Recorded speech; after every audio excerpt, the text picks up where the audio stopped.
8부 시작합니다. 이건 돼지고기진에 술 한 잔 더 줘하고 술잔을 내밀었다. 오늘 저녁은 약주를 많이 드시네요. 벌써 상당히 붉어졌는데 마시고 말고 당신 세계에서 제일 긴 글자를 알아내 전에. 감받고 다조다이진이잖아요. 그건 이름이지 제일 긴 글자 말이야. 글자면 꼬부랑 글씨예요. 몰라요. 약주는 이제 그만하고 밥 좀 드세요. 내 아니 더 마실 거야. 제일 긴 글자를 가르쳐 줄까? 남들 같으면 술주정이라고 할 만한 말을 맨정신으로 떠들고 있는 모습이 볼만하다. 그런데 오늘따라 정말 술을 상당히 마신다. 평소 같으면 작은 술잔 2잔으로 정해놓고 있던 것을 벌써 넉 잔 마셨다. 2잔만 마셔도 어지간히 얼굴이 벌겋게 되는데 그보다 배를 마셨으니 얼굴이 불에 달군 인도처럼 시뻘겋게 달아올라 상당히 힘들어 보인다. 그래도 그만두지 않고 계속 마신다. 한 잔 더 이제 그만두세요. 더 드시면 힘들어지겠어요. 아니 힘들어져도 지금부터 좀 연습을 해야지. 오마치 케이크가 마시라고 했단 말이야. KKH가 뭐예요? KKH는 지금 으뜸으로 손꼽히는 평론가야. 그런 사람이 마시라고 했으니 당연히 옳은 말이 아니겠어. 나이도 안 되는 소리예요. 케이크든 바이캐츠든. 힘들어도 술을 마시라고 한다면 그건 엉터리예요. 술만 마시라고 한 게 아니야. 교제도 하고 도락도 하고 여행도 하라고 했어. 그럼 더욱 나쁘죠. 그런 사람이 일루 비평가라고요. 어이가 없어. 처자가 있는 사람한테 도락을 권하다니. 도락도 좋지 케이캐츠가 권하지 않아서도 돈만 있으면 할지 몰라 없어서. 다행이네요. 지금부터 당신이 도락 같은 것에 물들면 큰일이니까. 요 큰일이라면 내가 물들지 않아 줄 테니까. 좀 더 남편을 소중히 하고 저녁밥도 좀 더 맛있는 걸 먹여달란 말이야. 이 정도가 최선을 다하는 거예요. 과연 그럴까? 그럼 도락은 나중에 돈이 들어오면 하기로 하고 오늘 밤은 이 정도로 그만해 두지 하며 밥그릇을 내밀었다. 그러고는 물에 말아서 밥을 3그릇이나 먹은 모양이다. 난 그날 밤 돼지고기 3조각과 생선구이 대가리를 먹었다. 주인은 얼굴이 곰보이다. 난 주인의 얼굴을 볼 때마다 생각한다. 세상이 무슨 인과로 이렇게 이상한 얼굴을 가졌으면서 창피하지도 않고 20세기의 공기를 호흡하고 있는 것일까? 그런데 주인은 사실은 우두를 맞았던 것이다. 그런데 불행하게도 팔에 맞았다고 생각한 것이 어느 틈엔가 얼굴로 전염되어 버렸다. 그 무렵은 아직 어릴 때여서 지금처럼 행색에 신경 쓸 여지고 모고가 없었기 때문에 가렵다고 난리를 치면서 무작정은 얼굴을 긁었다고 한다. 그렇게 해서 마치 화산이 분화해서 용암이 얼굴 위를 흐른 격으로 부모가 낳아준 얼굴을 망가뜨려 버렸다. 주인은 몇 번이고 부인에게 마마를 앓기 전에는 구슬 같은 사내 아이였다고 말하곤 했다. 아사쿠사의 절에 갔을 때 서양인들이 뒤돌아봤을 정도로 아리따운 얼굴이었다고 자랑한 적도 있을 정도이다. 하기야 그랬을지도 모른다. 다만 아무도 그 말을 증명해주는 사람이 없다는 점이 안타까울 뿐이다. 그의 공부는 단순히 그의 얼굴만 침식했을 뿐 아니라 일찍부터 정수리가 침입했다고 한다. 따라서 만약 보통 사람처럼 5부 깎기나 3부 깎기로 머리를 짧게 깎으면 짧아진 머리카락 안쪽으로 몇십 개나 되는 곰보가 드러나게 된다. 아무리 문지르고 아무리 비벼도 울퉁불퉁한 것이 없어지지 않는다. 이것이 주인이 머리를 길게 하는 이유이고 머리를 길게 하는 것이 그가 머리를 빗는 원인이며 그 원인이 거울을 보는 이유이고 그 거울이 세면장에 있는 까닭이며 그리하여 이 거울이 하나밖에 없다는 사실이다. 원래 거울이라는 물건은 좀 섬뜩한 것이다. 한밤중에 촛불을 켜고 넓은 방 안에서 혼자 거울을 들여다보려면 어지간히 용기가 필요할 것이다. 나 같은 경우는 처음으로 이 집따님의 손에 잡혀 거울 앞에 얼굴을 들이댔을 때 깜짝 놀라는 바람에 집 주변을 3바퀴나 뱅뱅 돌았을 정도이다. 아무리 대낮이라 해도 주인처럼 그렇게 열심히 바라보고 있으면 틀림없이 자기 얼굴이 무섭게 보일 것이다. 그냥 보는 것만으로 별로 기분이 좋은 얼굴이 아니니 말이다. 조금 지나자 주인은 정말 지저분한 얼굴이군 하고 혼잣말을 했다. 자기의 추함을 고백하다니 상당히 기특한 노릇이다. 하는 짓을 봐서는 틀림없이 미치광인데 입에서 나오는 말은 진리이다. 정말 지저분한 얼굴이군 하고 다시 말한 다음에 무슨 생각을 했는지 푹 하고 볼을 부풀려 본다. 그렇게 부풀린 양보를 손바닥으로 두세 번 두드려 본다. 무슨 주문인지 모르겠다. 그때 나는 뭔가의 얼굴과 비슷한 것이 있다는 느낌이 들었다. 잘 생각해 봤더니 그것은 식모의 얼굴이었다. 참고로 여기서 잠시 식모의 얼굴이 소개하는데 아무튼 엄청나게 부풀어진 얼굴이다. 얼마 전에 어떤 사람이 아나무리 신사에서 보고 등을 선물로 갖다 주었는데 식모의 얼굴도 딱 그 보고 등처럼 생겼다. 너무나 잔인하게 부풀어 있는 바람에 눈은 양쪽 모두 어디론가 분실된 것 같다. 물론 보고가 부풀 때는 둥글게 골고루 부풀게 마련인데 이 집 식모는 원래 골격이 다각형이어서 그 골격대로 부풀어 오르기 때문에 마치 물을 잔뜩 먹은 육각형 시계처럼 보인다. 식모가 이런 소리를 들으면 화가 나서 펄펄 뛸 테니 식모 이야기는 이쯤에서 그만두고 다시 주인 쪽으로 이야기를 돌리겠다. 아무튼 이렇듯 있는 대로 공기를 머금어서 양볼을 부풀린 그는 앞에서 말한 대로 손바닥으로 그 볼을 치면서 이 정도로 피부가 긴장을 하면 곰보도 눈에 띄지 않을 텐데 하고 또 혼잣말이 중얼거렸다. 이번엔 얼굴을 옆으로 돌려서 햇빛을 받는 한쪽만 거울에 비춰본다. 이렇게 보면 정말 눈에 띈단 말이지. 아무래도 제대로 햇빛 쪽을 바라보고 있는 편이 평평하게 보이는군. 신기하단 말이야 하고 꽤나 감탄스럽다는 듯이 말했다. 그리고는 오른손을 쭉 뻗어서 될 수 있는 대로 거울을 멀리한 다음 조용히 한참 들여다봤다. 그러는 참에 현관문이 드르륵 하고 열리며 무거운 구두 소리가 도발작 정도 현관에 울렸다. 싶었더니 계십니까? 잠시 실례합니다. 하는 커다란 목소리가 들렸다. 주인은 품속에 두 손을 집어넣은 채 건들건들 나가봤다. 보았더니 사내 한 명이 경시청 형사순사 요시다. 토라조라고 찍힌 명함을 내민다. 토라조 씨와 나란히 서 있는 사람은 26가량 되어 보이고 키가 큰 것이 멋지게 생긴 남자였다. 어디선가 본 듯한 얼굴이라고 생각하며 자세히 관찰해봤더니 그냥 보기만 한 사람이 아니었다. 얼마 전 한밤중에 이 집을 찾아와서 참말을 가지고 간 도둑 선생이었다. 나니 이번엔 백조 대낮에 당당하게 현관으로 찾아오셨나. 순사는 싱글싱글 웃으면서 오전 9시까지 내온지 취미에 있는 지서에 와주세요. 돈 안 품은 무엇이었지요. 돈 안 품은 하고 말을 하려다가 선생 자신도 거의 잊어버렸다는 사실을 깨달았다. 그저 기억이 나는 물건이라고는 다타라 삼페이가 준 참마뿐이었다. 참마 같은 것은 아무래도 상관이 없다고 생각했지만 돈 안 품은 하고 말하려다가 뒤가 끊기면 너무 얼간이 같아서 체면이 서지 않는다. 남이 도둑을 맞았다면 또 모를까? 자기가 도둑 맞았으면서도 분명하게 대답할 수 없다면 제대로 된 어른이 아닌 친구라는 생각에 과감하게 돈 안 품은 잠마 한 상자 하고 말했다. 도둑은 이때 어지간히 우스웠는지 고개를 아래로 숙이며 기모노 어깨 속으로 얼굴을 파묻었다. 참마는 나오지 않았지만 다른 물건은 대부분 돌아온 것 같네요. 일단 와보시면 알겠죠? 그리고 말이지요.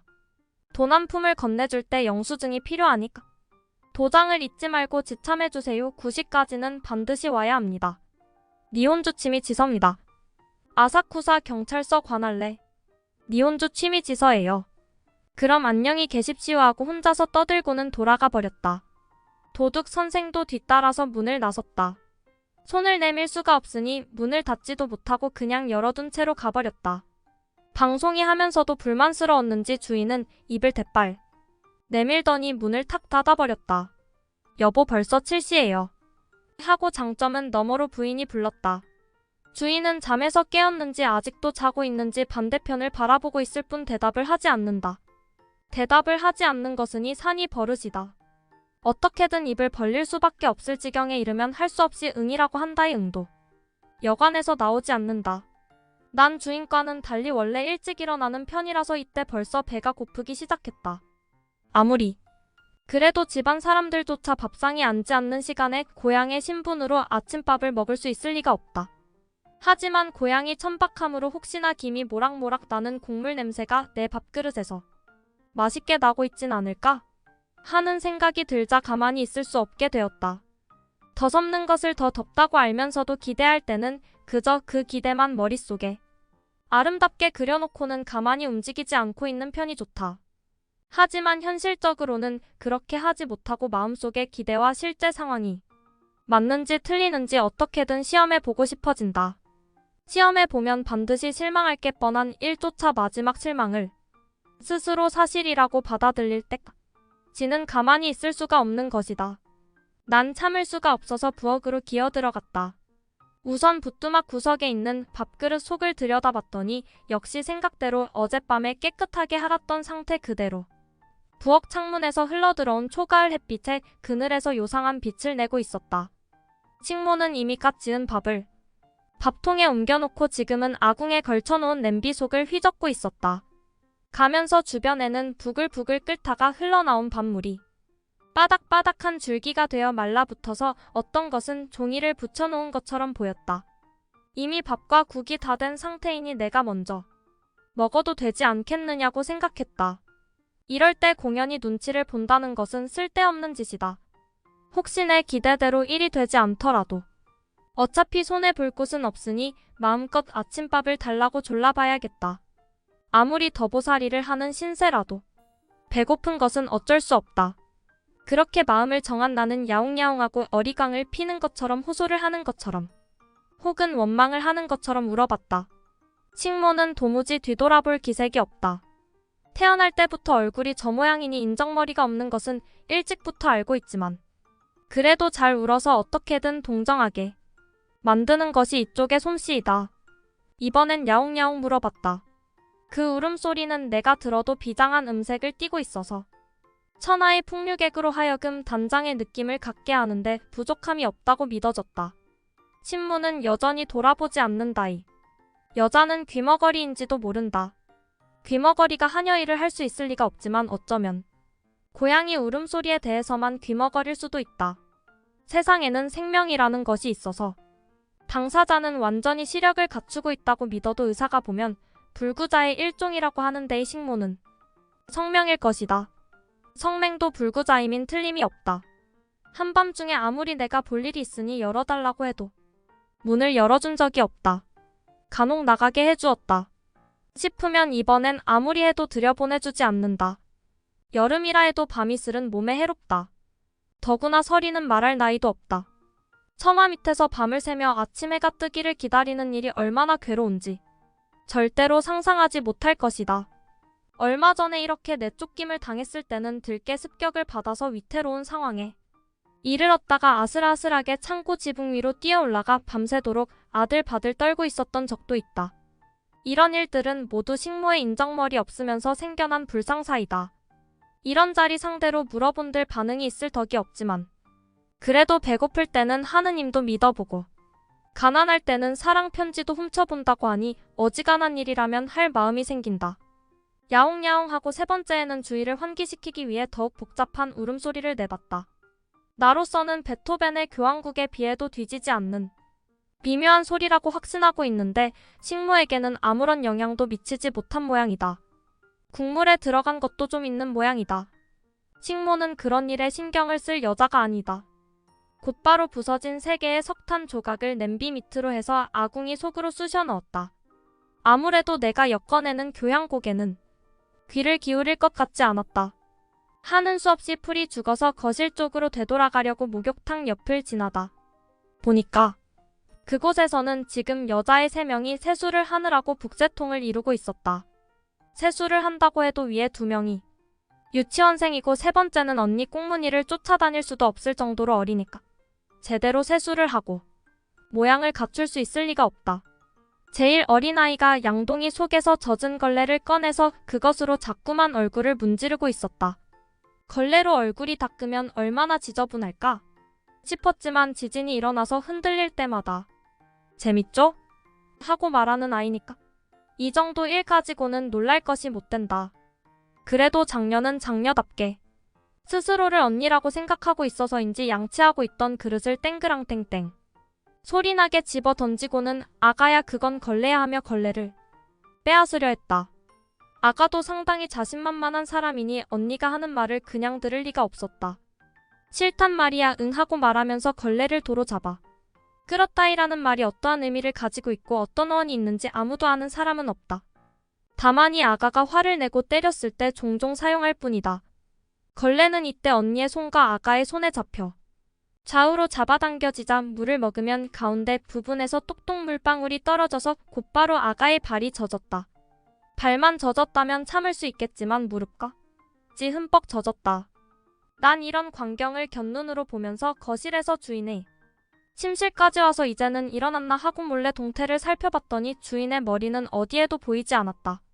그 대신 두꺼운 발이 이불 자락에 사나 불쑥 튀어나와 있었다.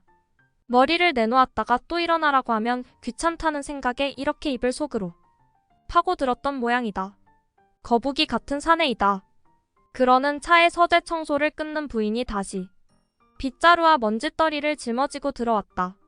조금 전처럼 장지문 입구에서 아직도 안 일어나셨어요. 하고 말을 걸더니 잠시 그냥 서서 목이 나와 있지 않은 이불을 바라봤다. 이번에도 대답이 없다. 부인은 입구에서 두 발짝가량 앞으로 나와서 빗자루로 바닥을 탕치면서 이제 일어나사야죠 여보하고 다시 한번 대답을 기다렸다. 이때 주인은 이미 깨어있는 상태였다. 깨어있으니까 부인의 습격에 대비하기 위해 미리 이불 속으로 머리까지 집어넣고 파고들었던 것이다. 머리만 내놓지 않으면 그냥 봐주겠지 하는 헛된 생각에 기대면서 자고 있었는데 보이는 좀처럼 그냥 내버려둘 것 같지 않았다. 그러나 첫 번째 목소리는 방문 쪽에서 났으니 적어도 어느 정도의 거리가 있어. 그래도 안심이 된다고 마음속으로 생각하고 있었더니 탕하고 방바닥을 진 빗자루가 3치 정도의 거리 안으로 다가와 있다는 것을 느끼고는 흠칫 놀랐다 뿐만 아니라 두 번째로 이제 일어나셔야죠 여보 하고 말한 목소리가 거리에 있어서나 음양에 있어서 전보다 2배 이상의 크기로 입을 속까지 돌려오자 이제는 안 되겠다고 각오를 하고 작은 목소리로 하고 대답했다. 부인은 언제나 이런 식으로 당해왔다. 이제 일어나겠지 싶어서 안심하고 있으면 또 잠들어 버리곤 했던 것이다. 그래서 마음을 놓을 수가 없다고 생각했는지 딸이 일어나시라는데도요 하고 재촉한다. 일어나겠다고 하는데도 계속 일어나라는 잔소리를 들으면 기분이 나빠지게 마련이다. 주인처럼 철이 덜 든 사람은 더욱 기분이 상한다. 이렇게 내짜 주인은 지금까지 머리 위로 뒤집어 쓰고 있던 이불을 확 젖혀버렸다. 보아하니 커다란 눈을 양쪽 다 뜨고 있다. 왜 이렇게 시끄러워 일어나겠다고 했으면 그냥 둘 일이지 일어나겠다고 말만 하고 일어나지 않으니까. 그렇죠. 누가 언제 그런 거짓말을 했다고 그래 항상 그러시잖아요. 말도 안 돼 누가. 말도 안 되는 소리를 한지 모르겠네요 하며 부인이 잔뜩 볼멘 소리를 하고는 빗자루를 들고 베갯머리에 우뚝 서 있는 모습이 참으로 씩씩했다. 이때 뒷집 인력 거꾼의 아들인 야짱이 갑자기 커다란 목소리로 엉엉하고 울기 시작했다. 야짱은 우리 주인이 화를 내기만 하면 반드시 울음을 터트리도록 인력 거집 아낙네한테 명령을 받은 바 있다. 아낙네는 우리 주인이 화를 낼 때마다 야짱을 울려서 짭짤한 수입을 올릴지 모르지만 야짱의 입장에서 보면 참으로 피해가 막심하다. 이런 엄마를 두었다가는 아침부터 밤까지 내내 울고 있어야 할지도 모른다. 그런 사정을 헤아려서 우리 주인도 화를 좀 덜 내면 야짱의 수명이 약간은 길어질 듯한데 그런 눈치를 알아챌 사람이 아니다. 아무리 가느다시한테 부탁을 받았다 해도 이렇게 어리석은 짓을 하는 것을 보면 머리에 심각한 문제가 있다고 평가해도 좋을 것이다. 화를 낼 때마다 울음을 터트리는 정도면 그래도 여유가 좀 있겠지만 가네다. 씨가 인근의 불황아들에게 돈을 지어주면서 흙으로 빚은 너구리라고 놀리라고 할 때마다 야짱은 울어야 하는 것이다. 우리 주인이 화를 낼지 말지 아직 확실하지도 않은 때부터 반드시 화를 낼 것이라고 예상해서 일찌감치 야짱은 울음보를 터트린다. 이렇게 되면 주인이 야짱인지 야짱이 주인인지 알 수 없어진다. 우리 주인을 골탕 먹이는 것이 아주 쉬워진다. 야짱을 살짝 꼬집기만 하면 아무런 힘을 들이지 않고 주인의 뺨을 때린 격이 된다. 옛날 서양에서 범죄자를 처형하려 할 때 본인이 국경 밖으로 도망쳐서 붙잡을 수 없으면 그 사람의 모형을 만들어서 인간 대신에 볼 때였다고 하는데 가네다시녀 사람들 중에도 서양의 이런 이야기를 잘 알고 있는 지략가가 있는지 참으로 그럴듯한 계략을 잤다. 야짱의 울음소리를 들은 주인은 식전부터 어지간히 짜증이 났는지 당장 확 하고 이불을 젖히고 일어나 옷을 주워 입더니 세수를 하러 목욕탕으로 나갔다.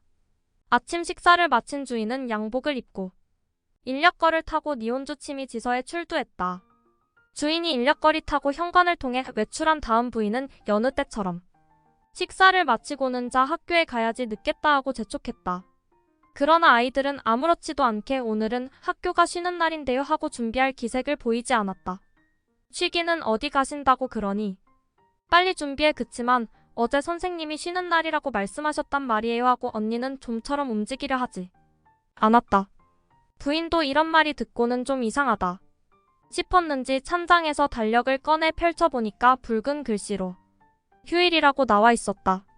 주인은 휴일인지도 모르고 학교에 휴가 신청서를 내 모양이다. 부인도 그걸 모르고 그냥 우편함에 넣었던 것이다. 응접실 앞에 놓인 바둑판을 사이에 두고 메이테이 선생과 독고생 씨가 마주보고 앉아있다. 그녀는 아직 안 울고요. 쥐눈 쪽이 뭔가 내도록 해야지 하고 메이트의 선생이 다짐을 두자 독고생 씨는 여느 때처럼 염소 수염을 잡아당기면서 이렇게 말했다. 아무튼 해보지. 자네가 흰 돌을 잡을 텐가 어느 쪽이든 상관이 없네. 역시 신선이라 마음의 여유가 남다르군. 자네가 흰 돌이라면 자연스러운 순서로 난 검은색이군. 자, 시작해보게. 검은 돌부터 시작하는 것이 원칙이네. 그렇군. 그럼 사양 않고 정석대로 나부터 시작해야지. 정석에는 그런 것이 없네. 없어도 상관없지. 새로 만들면 되니까. 나는 좁은 세상에 살고 있어서 바둑판이라는 것을 최근 들어서야 처음 보게 되었는데 보면 볼수록 이상하게 생겼다. 넓지도 않은 사각판자를 다시 더 작은 네모들로 나누어서 눈이 돌아갈 정도로 복잡하게 흑백의 도로인 늘어놓는다. 그렇게 해서 이겼다느니 졌다느니 죽었다느니 살았다느니 하고 식은땀을 흘리며 떠들어댄다. 겨우 사방이 한자 정도나 되는 면적이다. 고양이 앞발로 흩트려놔도 엉망진창이 된다. 잡아당겨서 엮으면 풀로 된 암자유 풀어놓으면 원래 들판이 된다. 쓸데없는 장난이다.